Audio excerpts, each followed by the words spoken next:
Ons lees die oordenking vir 25 Desember uit Die Here is my herder met die vriendelike vergunning van Lizet Marie. Die opskrif by vandag se oordenking is min woorde.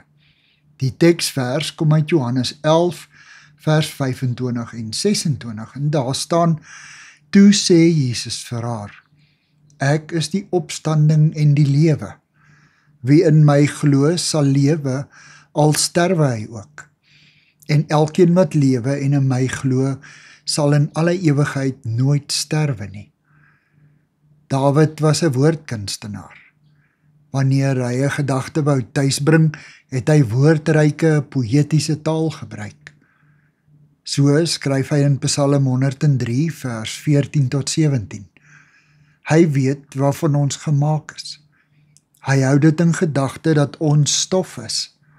Die mens, sy lewensdier is soos die van gras, soos die van 'n veldblom wat oopgaan. As die woestynwind daaroor waai, is dit weg en sy plek vir altyd leeg.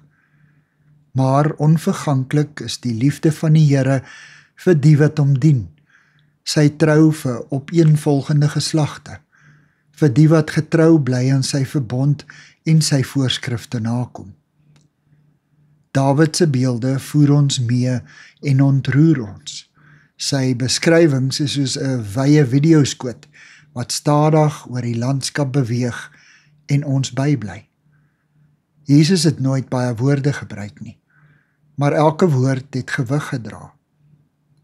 In teenstelling met Dawid was hy 'n woordekonoom.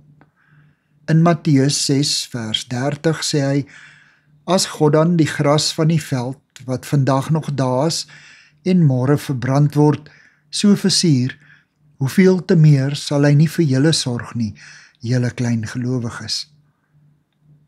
Dawid het God se grootheid besing. Jesus Christus het sy grootheid kom bevestig. Hy het deur sy woorde en beelde die koninkryk tot in ons midde gebring.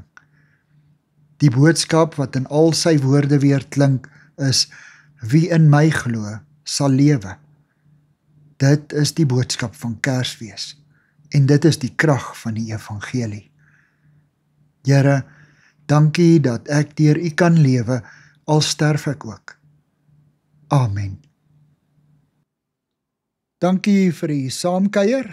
Ek deel Lizet se kontak en webblad besonderhede in die inligtingsparagraaf van hierdie voorlesing. Daar is ook skakels na voorlesings van Lizet se ander publikasies wat op hierdie platform beskikbaar is.